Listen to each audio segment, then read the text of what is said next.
최재형 전 감사원장이 국민의힘에 전격 입당했습니다. 윤석열 전 총장과 대비되는 행보를 선택했다는 판단인 겁니다. 여당에서는 그 어느 때보다 강한 비판을 내놓고 있습니다.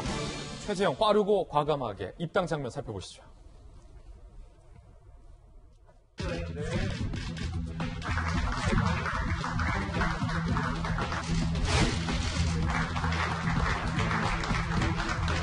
당원 가입할 때 보면은 그 두 가지 방식이 있습니다. 그 모바일 온라인 당원 가입이 있고 또 종이로 가입하는 방식이 있습니다. 어떤 방식을 선호하십니까? 모바일로 한번 해보죠. 모바일로. 제 명함 뒤에 보면은 이 QR 코드가 있습니다. 그래서 이거를 카메라에 켜셔가지고 붙여가지고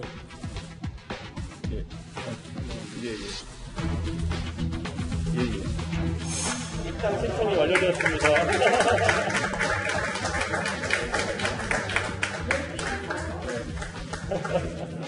오늘 이렇게 당원이 되신 걸 축하드립니다. 여러 당원 동지들과 함께 힘을 합쳐서 우리 국민의 수건인 정권 교체에 나아가서 희망을 가지고 살 수 있는 나라 만드는데 제 모든 것을 바치도록 노력하겠습니다.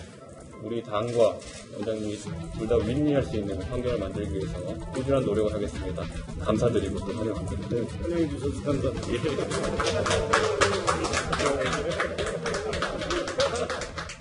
야권의 주요 대권 주자 중에 한 명인 최재형 전 감사원장이 예상보다 빠르게 전격 입당함에 따라서 평당원 입당이지만 당대표, 원내대표까지 나와서 성대한 입당식을 열어준 모습 확인할 수 있었습니다. 이재명 기자, 팔꿈치 인사하는 장면, 그리고 또 모바일로 당원에 가입하는 이런 것들도 뭔가 다 계산된 행보로 보인다는 분석도 나와요.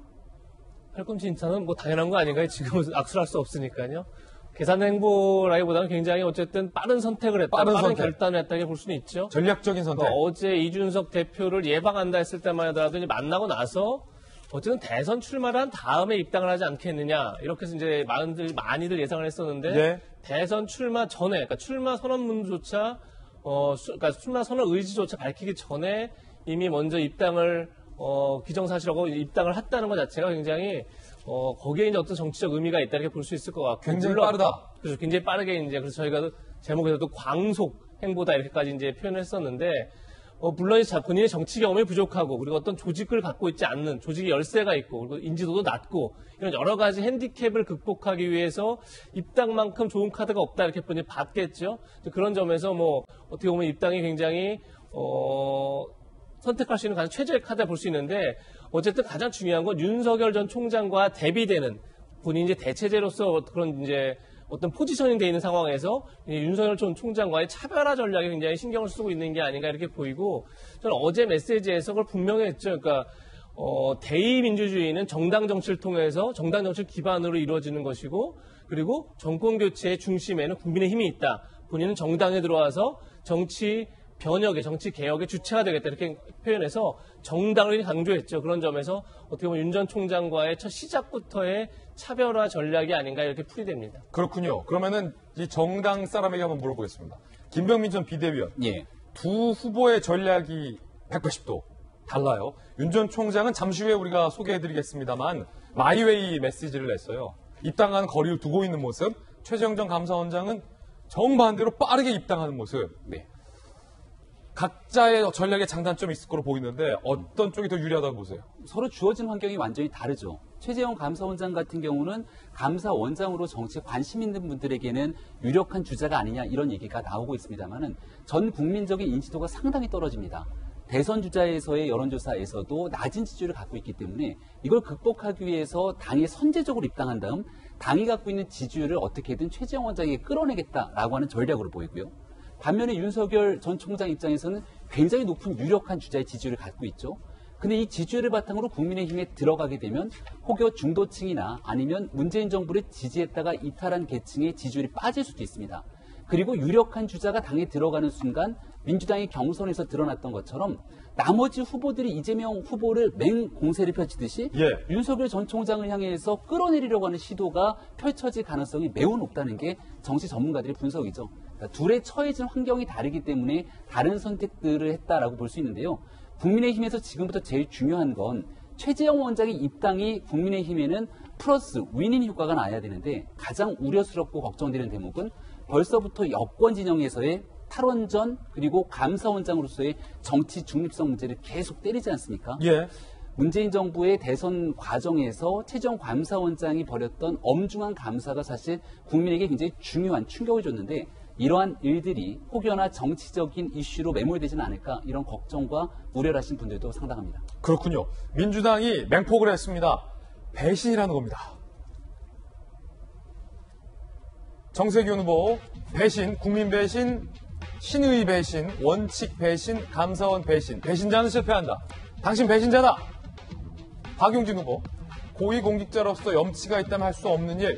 당신 모렴치하다. 라는 비판. 정청래 의원은 독립운동하다가 친일파 가담했다. 요건 좀 글쎄요. 정청래 의원이 좀 비판을 하더라도 상식적인 비판을 해야죠. 이건 좀 무도한 비판 같습니다. 김용민 의원 비판하는 시간조차 아까울 정도로 한심한 행동. 신동근 의원 꽃가마 탓하고 착각할지 모르나 귤가마 안에 들어간 것이다. 신동근 의원의 비판은 굉장히 좀 뼈를 때리는 말이네요. 꽃가마인데 사실은 불가마다. 라는 비판들, 다양한 비판들 나오고 있습니다. 주로 김용주 의원님, 네. 이제 배신이다. 문재인 정부가 임명한 문재인 정부의 감사원장이 어떻게 야당의 17일 만에 야당의 어떤 대권주로 입당할 수 있느냐 이런 비판이 주군요. 정청래 의원의 어떤 친일파만 빼면.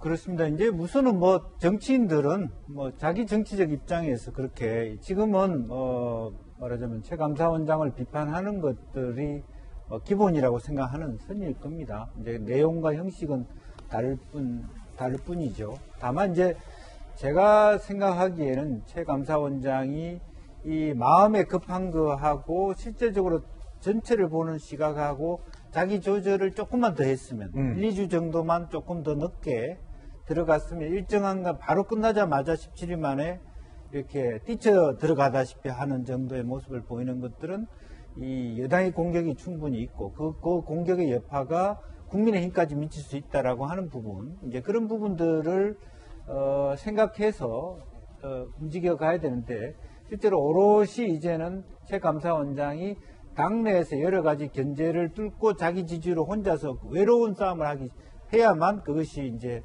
그나마도 국민의힘에게 보상을 주는 그런 결과가 되었다는 것이죠.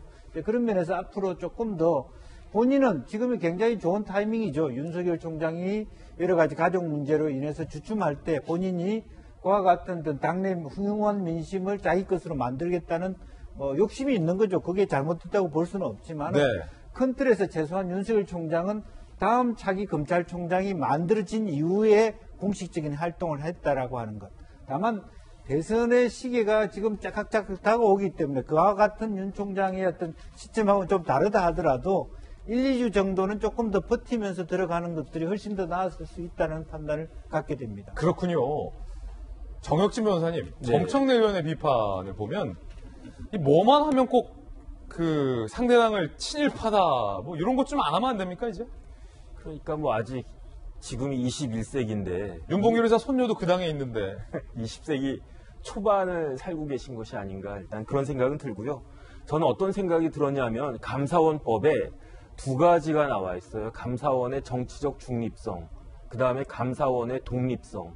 그런데 이 두 가지 개념이 충돌한 결과가 최재형 전 원장의 감사원장 사퇴와 이제 입당이 아닌가. 감사원법에 보면요, 감사위원은 정당에 가입하거나 정치운동을 할 수 없다. 왜냐하면 감사원의 그 일 자체가 그렇게 중립적으로 해야 된다 이렇게 되어 있는데 이게 10조거든요. 그런데 2조의 그 이전에 10조 이전의 2조에 감사원의 독립성에 대해서 명확하게 규정을 하고 있는 것이 감사원은 대통령 소속이지만 직무는 독립적 지위를 가진다. 이게 1항이고 2항에는 감사원의 독립성은 최대한으로 존중되어야 한다. 이렇게 규정이 되어 있어요. 그래서 제가 봤을 때 정치적 중립성도 중요하지만 독립성이 굉장히 더 중요한 것이 아닌가 그런 생각을 최재형 원장이 했을 것 같다는 생각이 들고 그런데 최재형 원장의 그 입당의 변을 제가 이제 신문에서 봤더니 뭐라고 이야기를 했냐면 현 정권의 정책이 지속 가능하지도 않고 오히려 그대로 가면 어려움이 더 많을 것 같다. 그 다음에 그렇기 때문에 정권 교체가 되어야 된다라고 생각을 하고 많은 사람들이 거기에 대해서 공감하고 있다라고 자신은 판단한다. 그렇기 때문에 자신은 그 정치적 중립성도 중요하지만 감사원의 독립성과 그것이 훼손이 됐고 그것이 결국은 지금 우리나라의 여러 가지 문제를 야기하고 있기 때문에 그렇기 때문에 감사원장의 직을 유지하는 것이 부적절하고 정권 교체를 위해서 뭐 작은 힘이라도 보태겠다 이런 취지로 저는 읽혀져가지고 예. 비판하기 전에 그다음에 뭐 조국 전 장관도 비판을 했지만 제가 봤을 때 조금 이게 말이 안 된다고 생각하는 게 그건 잠시 후에 네네. 질문 드리겠습니다. 그래서 어쨌든 이런 부분들이 최재형 그 감사원장의 이야기가 상대적으로 상당히 설득력이 있다라고 하는 것들에 대해서 지금 정부에서 그다음에 여권에서 좀 진지하게 수용하고 받아들이고 고쳐 나가려고 하는 예. 그런 모습이 필요하다 생각이 듭니다.